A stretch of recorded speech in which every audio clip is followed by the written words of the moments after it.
Ma sœur, Rachel, a choisi la remise de diplôme de ma fille Isabella pour annoncer qu'elle allait épouser mon ex-mari, Michael, devant tout le monde. Elle s'est levée pendant le dîner de famille que nous avions prévu pour célébrer la réussite d'Isabella, a levé son verre de champagne avec ce sourire doucereux que je connaissais trop bien, et a déclaré, assez fort pour que tous les membres de la famille au restaurant l'entendent, « J'ai une merveilleuse nouvelle à partager en ce jour spécial. Michael et moi allons nous marier le mois prochain. » Toute la table s'est tue, à l'exception du bruit de mon verre d'eau qui a heurté le sol et s'est brisé en 1000 morceaux. Les yeux de Rachel brillaient d'une satisfaction malicieuse alors qu'elle regardait mon visage se vider de sa couleur. Elle avait parfaitement planifié ce moment, choisissant le seul jour qui était censé appartenir entièrement à Isabella, ma brillante fille, qui venait d'être nommée major de promotion de son lycée avec une bourse complète pour Stanford. Michael était assis là comme le lâche qu'il avait toujours été, incapable de croiser mon regard pendant que ma sœur continuait son numéro. Nous voulions que vous soyez tous les premiers à le savoir parce que la famille est si importante pour nous, a-t-elle poursuivi, sa voix dégoulinant d'une fausse douceur.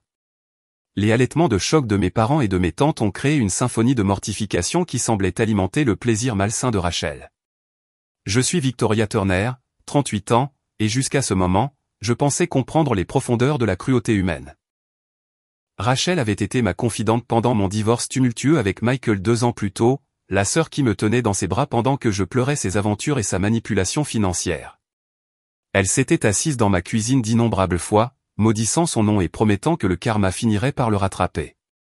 Ce que je ne réalisais pas, c'est que pendant que je reconstruisais ma vie et me concentrais sur l'avenir d'Isabella, Rachel était en train de me voler systématiquement la mienne. L'enveloppe rangée dans mon sac à main contenait plus que de simples photos de la remise de diplôme d'Isabella. Elle contenait des preuves qui allaient les détruire tous les deux d'une manière qu'ils n'avaient jamais envisagée. Les conséquences de l'annonce de Rachel se sont déroulées exactement comme elle l'avait orchestré. Notre cousine Jennifer a immédiatement commencé à s'enthousiasmer pour les préparatifs du mariage. Notre tante Margaret a commencé à discuter des lieux, et notre mère regardait alternativement Rachel et moi avec un favoritisme évident qui brillait dans ses yeux. Isabella, ma précieuse fille de 17 ans, qui aurait dû se prélasser dans son triomphe académique, était plutôt figée sur sa chaise, regardant sa famille imploser en ce qui aurait dû être le jour le plus fier de sa jeune vie. La fête de remise de diplôme que j'avais passé des semaines à organiser, avec son gâteau au chocolat préféré et des décorations personnalisées célébrant son admission à Stanford, n'est devenue rien de plus qu'un bruit de fond pour la grande révélation de Rachel. Michael a finalement retrouvé sa voix, balbutiant une explication pathétique sur la façon dont ces choses arrivent et comment il n'avait jamais prévu que ça aille aussi loin. Ses mots se sont bousculés alors qu'il essayait de justifier la trahison non seulement de son ex-femme, mais aussi de la fille qu'il appelait encore papa. Rachel lui a serré la main d'une manière possessive, sa bague de fiançailles captant les lumières du restaurant comme une arme conçue pour m'aveugler avec son éclat. La bague avait l'air chère, beaucoup plus chère que tout ce que Michael pouvait se permettre avec son salaire de directeur adjoint dans une concession automobile, ce qui signifiait que Rachel finançait leur relation avec de l'argent provenant de quelque part. Quand est-ce que ça a commencé ? Ai-je demandé calmement, ma voix coupant le bavardage excité qui avait éclaté autour de la table. La question a plané dans l'air comme un gaz toxique, faisant remuer tout le monde inconfortablement sur sa chaise. Le sourire de Rachel a vacillé un instant avant de se remettre en place, mais cette brève fissure m'a dit tout ce que j'avais besoin de savoir. Elle planifiait cette humiliation depuis des mois, peut-être même plus longtemps, attendant le moment idéal pour causer le maximum de dégâts. Victoria, ne rends pas ça gênant, a dit Rachel, son ton passant à cette voix condescendante qu'elle utilisait chaque fois qu'elle voulait me faire sentir petite. Nous sommes tous des adultes ici. Michael et moi nous sommes trouvés pendant une période difficile. Parfois, l'amour arrive quand on s'y attend le moins. Le mot amour revenant de sa bouche sonnait comme des ongles sur un tableau noir, surtout quand je me souvenais l'avoir trouvé avec Michael dans des positions compromettantes dans des messages textes qui remontaient à l'époque où nous étions encore mariés. Mes parents étaient assis à la tête de la table comme des juges se préparant à rendre leur verdict. Papa s'est éclairci la gorge inconfortablement tandis que maman tendait la main pour serrer la main libre de Rachel, celle qui ne montrait pas son bonheur volé. Eh bien, c'est certainement inattendu, a dit maman prudemment.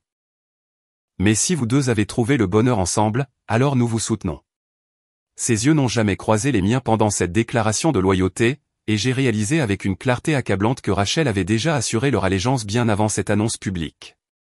Isabella a soudainement repoussé sa chaise de la table, sa chaise raclant le sol du restaurant avec suffisamment de force pour faire tourner les clients à proximité et regarder. J'ai besoin d'air, a-t-elle marmonné, sa voix chargée de larmes qu'elle se battait pour retenir. Alors qu'elle se précipitait vers la sortie, j'ai vu des années de factures de thérapie dans notre avenir. Des années où elle se demanderait si sa propre famille pouvait être digne de confiance.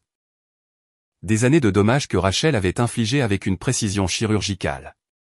Isabella, attends, ai-je crié après elle, mais elle poussait déjà les portes du restaurant vers le parking.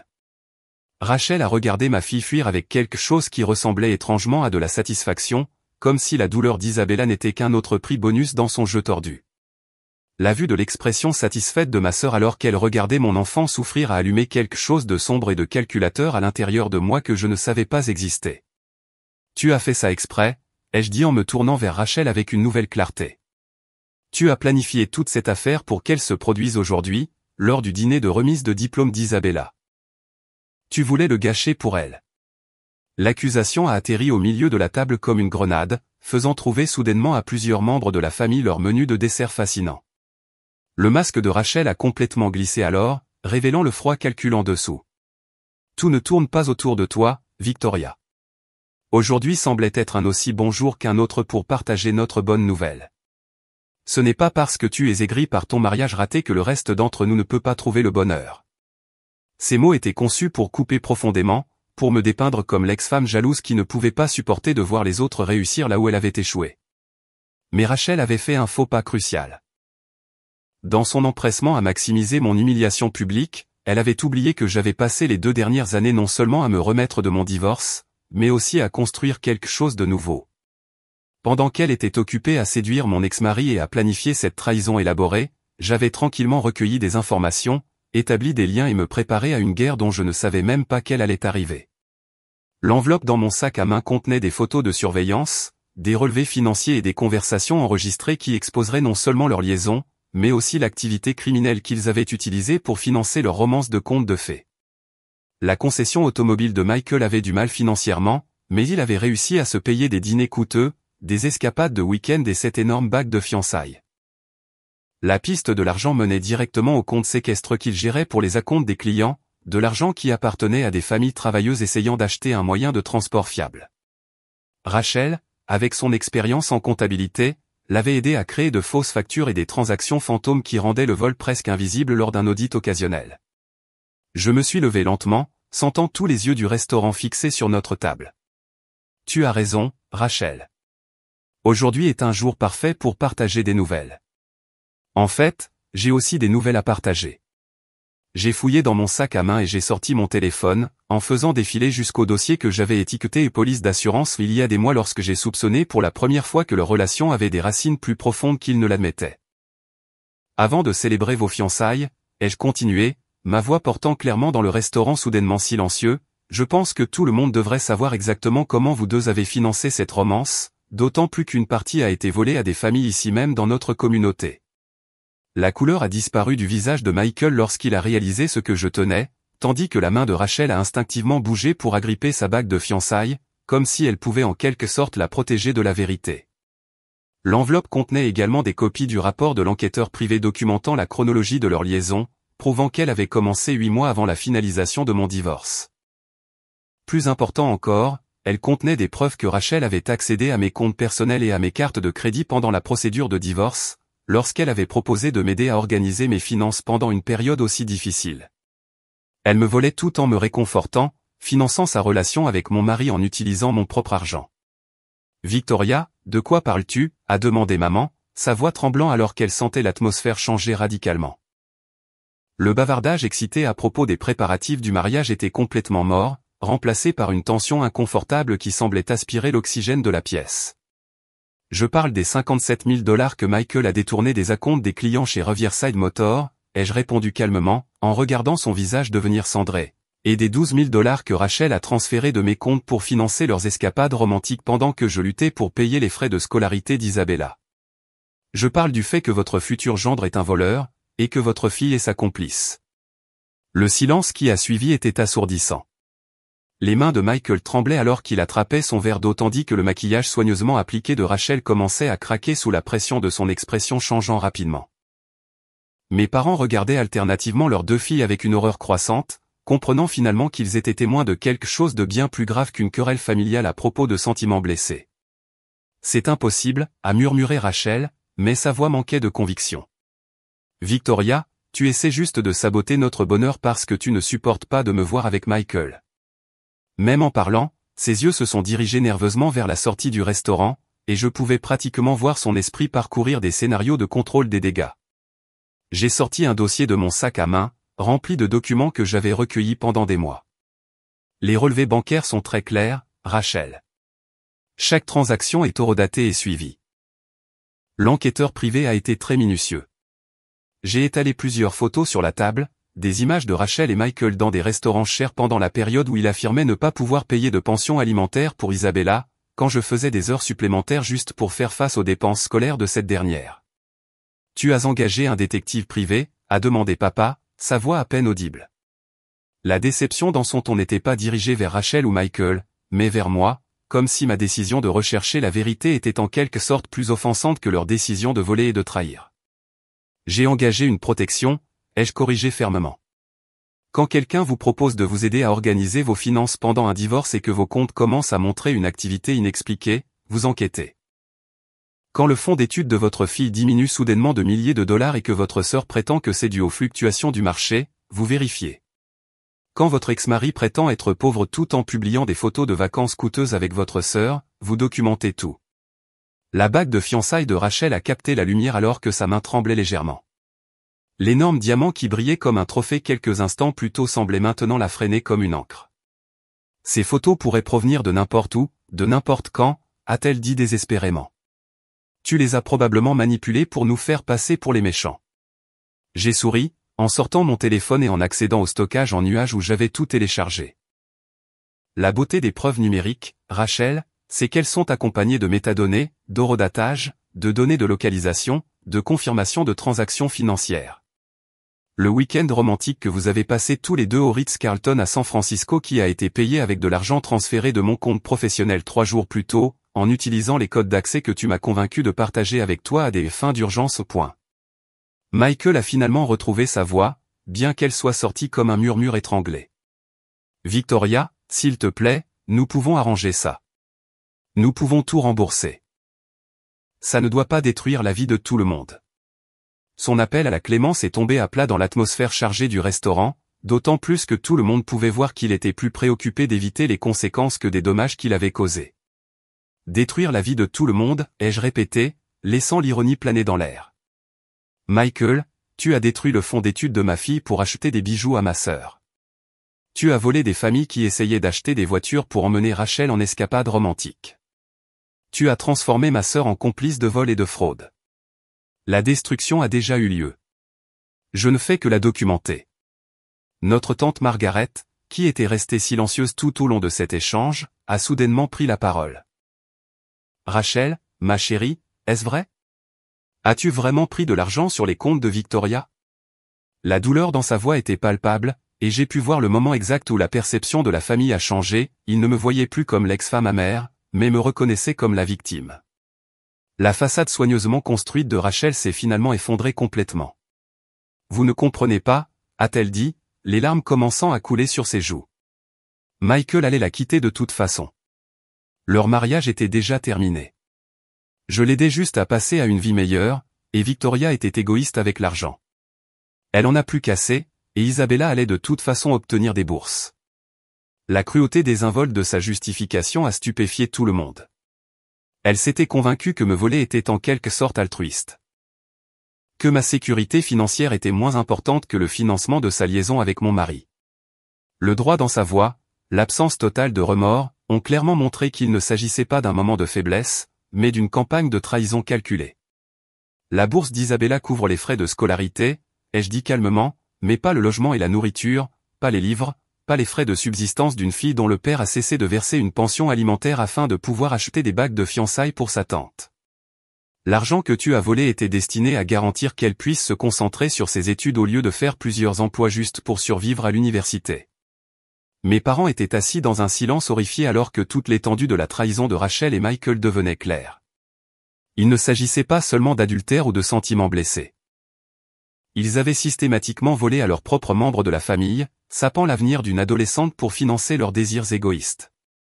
La célébration de la remise de diplôme qui aurait dû honorer les réalisations d'Isabella était devenue une exposition des personnes qui avaient activement saboté son succès. Je pense que nous devrions partir, a dit maman en tremblant, en regardant autour du restaurant où d'autres clients regardaient maintenant ouvertement notre table. Le drame avait dépassé tout ce qui pouvait être contenu ou expliqué, et la réputation de la famille s'effondrait en temps réel. En fait, ai-je dit, en plaçant mon téléphone au centre de la table où tout le monde pouvait voir l'écran, je pense que tout le monde devrait entendre le reste, car le vol n'était que le début. J'ai appuyé sur lecture sur un fichier audio qui a rempli le petit espace autour de notre table avec la voix de Rachel, enregistrée lors de l'une de nos conversations de sœurs de soutien lorsqu'elle pensait être en sécurité dans ma confiance.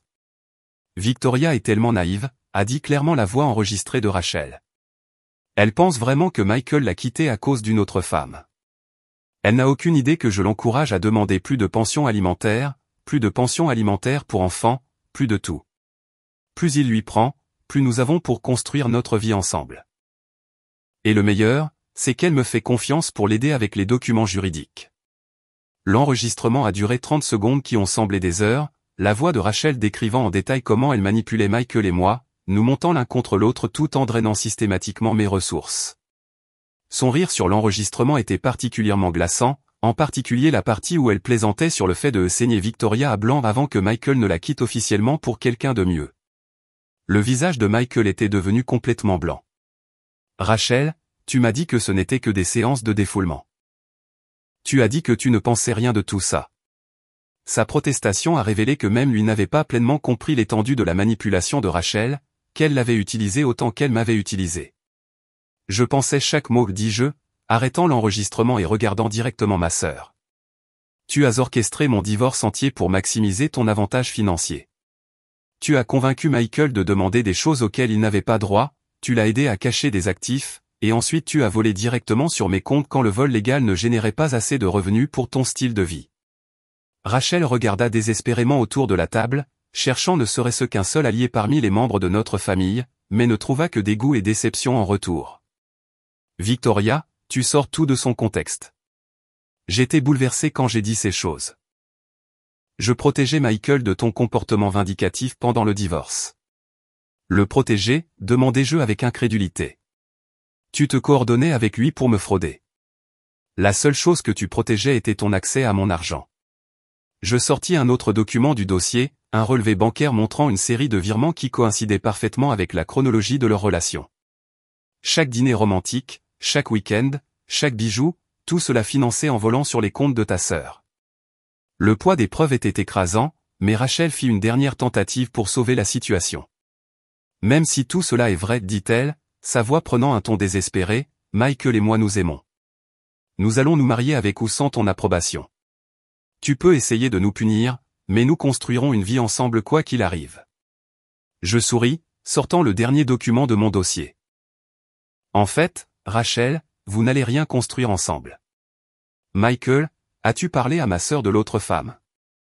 Celle que tu vois depuis 3 mois tout en planifiant ses fiançailles. Je fis glisser une photo sur la table montrant Michael embrassant une femme qui n'était certainement pas Rachel, l'horodatage indiquant clairement qu'elle avait été prise il y a seulement 2 semaines. La tentative de Michael d'attraper la photo arriva trop tard. Rachel l'avait déjà vue, son visage passant par le choc, le déni et finalement la rage alors que la réalité la frappait. Elle avait trahi sa sœur, volé à sa famille et détruit sa propre réputation, tout cela pour un homme qui la trompait déjà, tout comme il m'avait trompé. Espèce d'ordure, siffla Rachel, se retournant vers Michael avec une fureur qui mijotait sous sa surface calme. Tu m'as dit que j'étais la seule. Tu as dit que Victoria était la seule femme que tu avais jamais trahie. L'ironie de son indignation aurait été amusante si elle n'était pas si pathétique. Rachel, laisse-moi t'expliquer, commença Michael, mais elle était déjà debout, sa chaise basculant en arrière alors qu'elle attrapait son sac à main. La bague de fiançailles qu'elle avait portée si fièrement glissait maintenant de son doigt alors qu'elle la lui jetait avec suffisamment de force pour qu'il se baisse. Expliquer quoi? Que tu es exactement l'ordure menteuse et trompeuse que Victoria a dit que tu étais, que j'ai ruiné ma relation avec ma sœur pour un homme qui prévoyait déjà de me faire la même chose? La voix de Rachel résonna dans tout le restaurant, attirant les regards et les murmures des tables environnantes. J'observais cette confrontation avec une satisfaction détachée, sachant que leur relation implosait exactement comme je l'avais prédit. Les hommes qui trompent avec vous vous tromperont, et Rachel apprenait cette leçon de la manière la plus publique et humiliante possible. La sœur qui avait soigneusement orchestré mon humiliation publique vivait maintenant sa propre destruction devant le même public. Ce n'est pas fini, dit Rachel, se retournant vers moi avec une colère désespérée. Je vais tout dire à tout le monde sur ton enquête, sur la façon dont tu as espionné ta propre famille. Je vais m'assurer que tout le monde sache à quel point tu es une personne vindicative et paranoïaque. Ces menaces tombèrent à plat face à l'évidence accablante de son propre comportement criminel. Je t'en prie, répondis-je calmement. Dis à tout le monde comment j'ai découvert que ma sœur me volait. Dis-leur comment j'ai documenté les preuves de détournement de fonds et de fraude. Dis-leur comment j'ai protégé l'avenir de ma fille contre des personnes qui essayaient activement de le détruire. Je suis sûr que tout le monde sera très compréhensif envers ta position. Michael se leva brusquement, jetant de l'argent sur la table avec des mains tremblantes. Il faut que je sorte d'ici, marmonna-t-il, ne regardant personne en se frayant un chemin entre les autres convives vers la sortie. Son abandon de Rachel dans son moment de crise fut la ponctuation parfaite de leur relation toxique, montrant à tout le monde exactement pour quel genre d'homme elle avait détruit sa famille. Rachel regarda à nouveau autour de la table, espérant peut-être que quelqu'un lui offrirait son soutien ou sa compréhension, mais ne trouva que jugement et déception. Nos parents ne pouvaient pas croiser son regard, nos proches murmuraient entre eux, et je la regardais simplement avec la froide satisfaction de quelqu'un dont la planification minutieuse avait abouti à des résultats parfaits. J'espère que tu es heureuse, dit Rachel comme dernier mot avant de prendre son sac à main et de suivre Michael vers la sortie. Tu as tout détruit. Non, appelai-je après elle, ma voix portant clairement dans tout le restaurant. J'ai simplement documenté ce que tu as détruit. Il y a une différence entre causer la destruction et la révéler.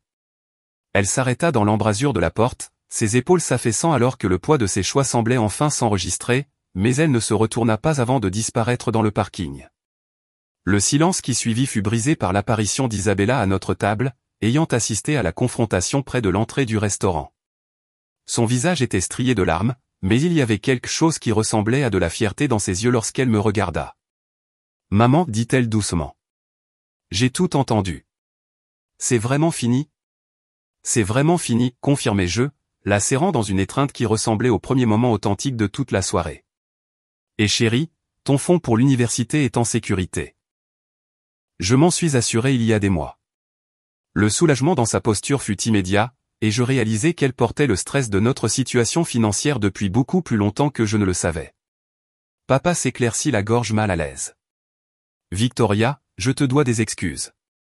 Nous aurions dû te croire quand tu as soulevé pour la première fois des inquiétudes concernant le comportement de Rachel. Nous aurions dû te soutenir au lieu de rejeter tes sentiments comme de la jalousie. Son aveu était un début, même s'il ne pouvait pas annuler des mois de choix des mensonges de Rachel plutôt que de ma vérité. Que se passe-t-il maintenant ? Demanda maman, sa voix petite et incertaine. Avec Rachel, je veux dire. Y aura-t-il des conséquences juridiques pour ce qu'elle a fait ? La question resta en suspens alors que chacun prenait conscience des implications des révélations de la soirée. Cela dépend si les employeurs de Michael engagent des poursuites pour le détournement de fonds, répondis-je, et si je décide de porter plainte pour usurpation d'identité et fraude. Pour l'instant, je suis plus concentré sur le fait de m'assurer que l'avenir d'Isabella est assuré et de reconstruire ce que Rachel a essayé de détruire. Au cours des semaines suivantes, les conséquences de ce dîner de remise des diplômes se sont répercutées sur notre famille et notre communauté comme des ondes de choc. Michael perdit son emploi chez le concessionnaire lorsque l'enquête sur le détournement de fonds s'étendit au-delà de mes preuves initiales, révélant un schéma de vol qui durait depuis plus d'1 an. 3 familles qui avaient perdu leurs acomptes ont porté plainte, et il risquait une peine de prison potentielle qui détruirait tout espoir de reconstruire sa vie. Le cabinet comptable de Rachel mit fin à son emploi immédiatement après avoir appris son implication dans le système de fraude. Sa licence professionnelle fut suspendue en attendant une enquête, mettant ainsi fin à la carrière qu'elle avait passé des années à construire. La bague de fiançailles qu'elle avait jetée à Michael s'avéra plus tard avoir été achetée avec des fonds volés, ce qui en fit une preuve dans plusieurs affaires pénales. Plus satisfaisant encore, l'autre femme que Michael voyait s'avéra être une journaliste d'investigation qui avait recueilli des informations sur la fraude financière dans l'industrie automobile. Son article sur ces crimes, présentant Rachel comme une co-conspiratrice, fut publié dans le journal régional et détruisit toute possibilité pour eux de disparaître discrètement pour recommencer ailleurs. Mes parents luttèrent contre la culpabilité de ne pas m'avoir soutenu pendant la crise, mais reconstruisirent progressivement leur relation avec Isabella et moi par des actions cohérentes plutôt que par des excuses vides de sens. Ils aidèrent à établir un nouveau fonds pour l'université pour Isabella qui était protégée de tout drame familial futur, et papa la conduisit personnellement à Stanford pour l'orientation des nouveaux étudiants, s'assurant qu'elle sache que sa famille était fière de ses réalisations. Isabella s'épanouit à Stanford, sachant que son avenir était assuré et que sa mère se battrait toujours pour protéger ce qui comptait le plus. Elle étudia le droit de l'environnement avec l'intention de poursuivre la justice pour les personnes qui ne pouvaient pas se protéger, inspirée en me voyant refuser d'accepter l'injustice, même quand elle venait de membres de la famille. Quant à Rachel et Michael, ils disparurent de nos vies aussi complètement que s'ils n'avaient jamais existé. De temps en temps, j'entendais des rumeurs sur leur lutte continue avec les factures juridiques et les réputations endommagées, mais je ne ressentais aucune curiosité quant à leur sort. Ils avaient fait leur choix, et maintenant ils vivaient avec les conséquences de ces choix sans aucun soutien des personnes qu'ils avaient trahies. La meilleure vengeance, appris-je, n'était pas la documentation minutieuse et l'exposition publique de leurs crimes, bien que cela ait été satisfaisant. La meilleure vengeance était de construire quelque chose de beau à partir des cendres de ce qu'ils avaient essayé de détruire. Le succès d'Isabella, mon entreprise en pleine croissance et nos liens familiaux renforcés étaient la preuve que leur tentative de nous abattre nous avait finalement rendus plus forts. Le jour de la remise des diplômes d'Isabella à Stanford 4 ans plus tard, j'étais assise dans le public entourée de membres de la famille qui avaient appris à valoriser la loyauté plutôt que la commodité. Alors que ma fille traversait la scène pour recevoir son diplôme, je ne ressentais que de la gratitude pour le dîner de remise des diplômes qui avait semblé être un tel désastre à l'époque. Cette soirée avait révélé qui étaient vraiment les gens lorsque leurs masques tombèrent, et elle m'avait appris que parfois les trahisons les plus dévastatrices conduisent aux vérités les plus libératrices. Rachel avait choisi de détruire notre sororité pour un homme qui prévoyait déjà de la trahir. Michael avait choisi un gain financier à court terme plutôt que tout espoir de maintenir des relations avec sa fille ou son ancienne famille. Ils avaient tous deux choisi la gratification immédiate plutôt que les conséquences à long terme, et ils en payaient tous les deux le prix chaque jour. J'ai choisi différemment. J'ai choisi la documentation plutôt que la confrontation, la patience plutôt que la vengeance, et la construction plutôt que la démolition. J'ai choisi de protéger l'avenir de ma fille au lieu de financer le fantasme de ma sœur, et ce choix a fait toute la différence. Parfois, la réponse la plus puissante à la trahison n'est pas la représaille immédiate, mais le travail calme et persistant de construire quelque chose de mieux que ce qui a été détruit. Debout dans cette foule de la remise des diplômes, regardant Isabella accepter la reconnaissance pour sa thèse sur le droit de l'environnement sur la responsabilité des entreprises, j'ai réalisé que l'histoire de notre famille était bouclée. La fille dont le fonds pour l'université avait été volé était maintenant diplômée et se préparait à lutter contre le genre de crime financier qui avait autrefois menacé son avenir. La mère qui avait été trahie par sa sœur était maintenant entourée de personnes qui avaient prouvé leur loyauté par des actes plutôt que par des mots. Rachel avait l'intention de me détruire, mais au lieu de cela, elle avait révélé ma force. Elle avait l'intention de voler mon avenir, mais au lieu de cela, elle m'avait motivé à construire quelque chose de plus fort que ce qu'elle essayait de démolir. Elle avait l'intention de gagner le jeu qu'elle avait créé, mais elle avait oublié que certaines personnes refusaient de jouer selon des règles conçues pour les faire perdre. La dernière ironie était que le plus grand triomphe de Rachel, cette annonce du dîner de remise des diplômes, avait en fait été le moment de sa plus grande défaite. En choisissant de maximiser mon humiliation publique, elle avait assuré un maximum de témoins de sa propre chute. En planifiant le moment parfait pour révéler sa trahison, elle m'avait donné le public parfait pour révéler la vérité sur ses crimes. Certaines personnes apprennent à faire attention à ce qu'elles souhaitent. D'autres ont appris que la meilleure façon de détruire quelqu'un est de lui donner exactement ce qu'il pense vouloir, puis de le laisser faire face aux conséquences de ses choix. Rachel a obtenu tout ce qu'elle pensait vouloir ce soir-là, et cela lui a coûté tout ce dont elle avait réellement besoin. Parfois, la justice n'est pas quelque chose que vous poursuivez, parfois, c'est quelque chose que vous documentez simplement et que vous attendez ensuite que les gens créent leurs propres conséquences par leurs propres actions.